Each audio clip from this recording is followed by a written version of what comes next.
இந்த தேர்தலில் வெற்றி பெற்று சட்டமன்ற உறுப்பினராவோ ஒரு அமைச்சராவோ இந்த பகுதிக்கு வரும்பொழுது இந்த விஷயம் இந்த பிரச்சனைகள் எல்லாம் முதலில் சரி செய்வேன் அப்படின்னா ஒரு 3 பிரச்சனை சொல்ல முடியும் சார்? ஒன்று, போதை சமாச்சாரம் கஞ்சா ஓப்பனாக விற்கிறாங்க. விற்கிறது கூட திமுக காரங்க கடை தான்.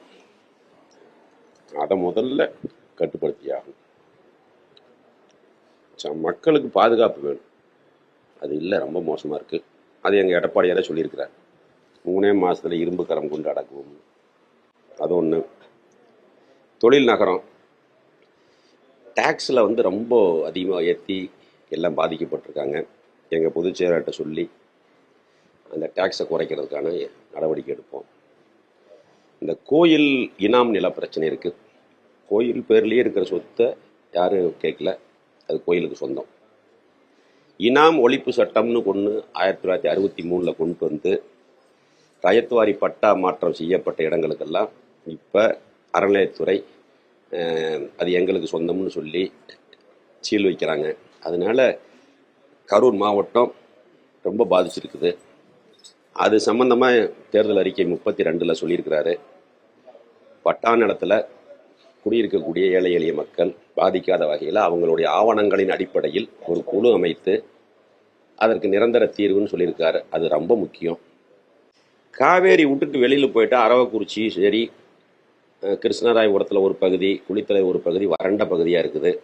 அங்கே இருக்கக்கூடிய ஏரிகளுக்கெல்லாம் காவேரியில் உபரிநீர் திட்டம் கொண்டு வந்து வெள்ளி அணை, வீரராக்கியம், அந்த மாதிரி தாதம்பாளையம் குளம், அதே மாதிரி பஞ்சப்பட்டி ஏரி 1220 ஏக்கர் பெரிய ஏரி, இதுகளுக்கெல்லாம் காவிரி உபரிநீர் திட்டம் எங்களுடைய பொதுச் செயலாளர் கொண்டு வந்த மாதிரி அவர் இது கொண்டு வந்தார். அத்திக்கடவு திட்டம் கொண்டு வந்தார். சரபங்கா ஸ்கீம் கொண்டு வந்தார். அது மாதிரி கொண்டு வந்தால் அந்த பகுதியில் இருக்கக்கூடிய விவசாயிகள் தொழில் சார்ந்து வேலைவாய்ப்புக்காக நகரத்தை நோக்கி வர வேண்டிய அவசியம் இருக்காது. நான் அமைச்சராக இருந்த பொழுது கரூர் மாவட்டத்தில் 29,000 மரம் வச்சோம். மரம் வைக்கிறது பெருசு இல்லை, 7 வருஷம் தண்ணி ஊற்றி அதை காப்பாற்றிருக்கிறோம். பார்த்தீங்கன்னா தெரியும் உங்களுக்கு. டவுன் பூரா மகிழமாக இருக்கும், வெளியில் வேறு மரங்கள் இருக்கும். இந்த தடவை கண்டிப்பாக நாங்கள் வருவோம். கரூர் மாவட்டத்தில் 4 தொகுதியிலையும் எல்லா பொது அமைப்புகளோடு இணைஞ்சு ஒரு 50 லட்சம் மரமாவது வைக்கணும். பொது இடங்கள் பூரா மரங்களாக வைக்கணும். ஒரு பசுமையான மாவட்டமாக உருவாக்கணுங்கிறது ஒரு எண்ணம். அதை கண்டிப்பாக செய்யும்.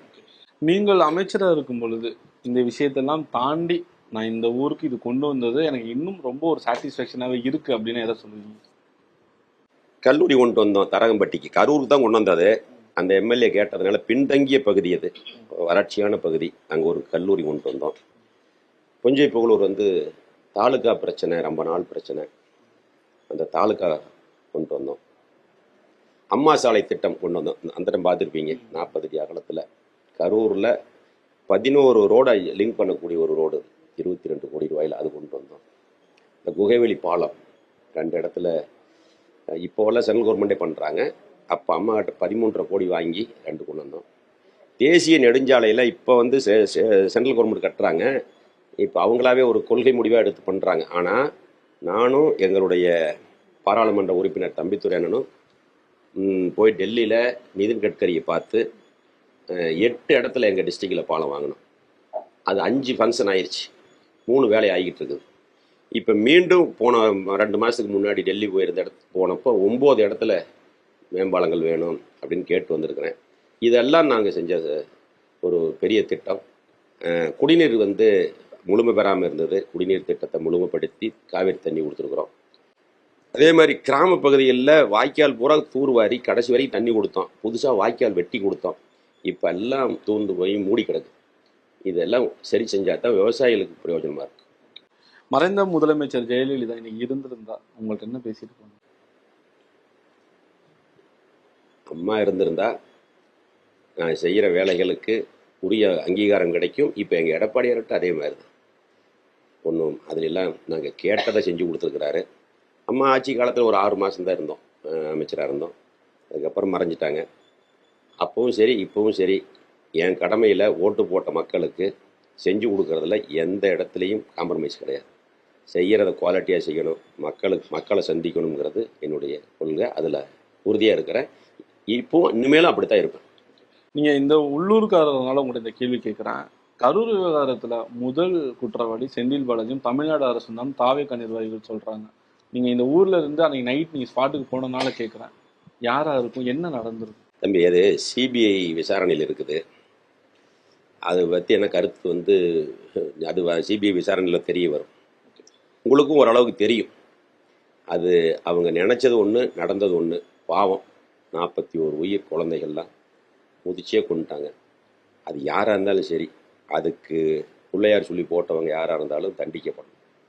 அதில் மாற்று கருத்து கிடையாது. அன்னைக்கு நான் முழுமையாக அங்கே இருந்தேன். ஆனால் அதில் திமுக அரசும் நம்ம உள்ளூர் எம்எல்ஏவும் காட்டின ஒரு வேகம் வந்து வேற இதில் காட்டலைங்கிறதா எனக்கு. ஏன்னா கள்ளக்குறிச்சியில் 68 பேர் இறந்து போன அன்னைக்கு போய் பார்க்கல, ஆறுதல் சொல்லல, ஒரு அறிக்கை கூட கொடுக்காத முதலமைச்சர் இரவோட இரவாக வர்றார் 4:30 மணிக்கு கோழிப்பட. உல்லாச பயணம் போயிருந்தார், துபாய் போயிருந்த துணை முதலமைச்சர் தனி ஃப்ளைட்டில் வந்து இறங்குறார். இரவோட இரவாக 38 பாடியை போஸ்ட்மார்ட்டம் பண்ணி அனுப்புகிறாங்க. 40 ஆம்புலன்ஸ் நிறுத்தி அதில் கழக மருத்துவர் அணின்னு ஸ்டிக்கர் ஒட்டி அனுப்புகிறாங்க. இரவோட இரவாக 10 லட்ச ரூபா இறந்த குடும்பத்துக்கு நிதி உதவி கொடுக்குறாங்க. அன்னைக்கு நைட்டே நீதியரசர் அருணா ஜெகதீசன் தலைமையில் ஒரு கமிட்டி போடுறாங்க. உயர் போலீஸ் அதிகாரி தலைமையில் ஸ்பெஷல் இன்வெஸ்டிகேஷன் டீம் போடுறாங்க. இந்த பதட்டமெல்லாம் ஏன்னு தெரியல. சிபிஐ விசாரித்து உண்மையை சொல்லும் கண்டிப்பாக. கடந்த முறை இந்த தொகுதி மக்கள் உங்களை மிஸ் பண்ணிட்டாங்க. இந்த முறை மக்களுக்கு ஒரு வார்த்தை சொல்லணும் அப்படின்னா என்ன சொல்லுவீங்க? மக்களோட மக்களாக இருப்பேன், மக்களுக்கு உண்மையாக இருப்பேன். அதுதான் பார்க்குவோம். ஓகே. இந்த கூட்டணி விவகாரத்துல எடப்பாடி பழனிசாமி ரொம்ப கிளவரா அமைச்சர்கள் இருக்கக்கூடிய எல்லா தொகுதியில பாதிய பாஜக கொடுத்துட்டாங்க. இந்த வருஷம் இந்த எலெக்ஷன்ல இபிஎஸ் உடைய இந்த விஷயங்கள் ரொம்ப கிளவரா இருந்ததா சொல்றாங்க. உண்மையிலே இந்த தொகுதி பங்கீடு விவகாரத்தை நீங்க எப்படி பாக்குறீங்க? சார், அவரை வந்து சாதாரணமாக இட போடுறாங்க ஒரு சிலர். உண்மையிலேயே அம்மா கூட இருந்து அரசியல் பண்ணவர், ஒரு தேர்ந்த அரசியல்வாதி. இக்கட்டான காலகட்டங்களில் சரியான முடிவு எடுத்திருக்கிறார். நாங்கள் என்றைக்கும் அவரோட தான், அதில் மாற்று கருத்து கிடையாது. திறமையானவர். அடுத்தது முதலமைச்சராக வந்தார்னு நல்ல திறமையாக ஆட்சி நடத்துவார். செங்கோட்டையன் இங்க இருக்கக்கூடிய பல தலைவர்கள்ட்ட பேசுறதா நீங்க சொல்றீங்க. ஆனா செங்கோட்டையன் என்ன சொல்றாரு, இந்த தேர்தலுக்கு பின்பு பல்வேறு மூத்த தலைவர்கள்லாம் வெளியில வந்துடக்கூடிய ஒரு சூழல் வரும்னு சொல்றாரு. இந்த தேர்தல் ரிசல்ட்டுக்கு பின்பு உண்மையிலேயே அந்த மாதிரி இருக்கு அதிமுகவிற்குள்? எப்படி ஆட்சிக்கு வந்ததுக்கப்புறம் யாருங்க போக போகிறா? அவர் தான் வருத்தப்படுவார். ஏன் போகணும்?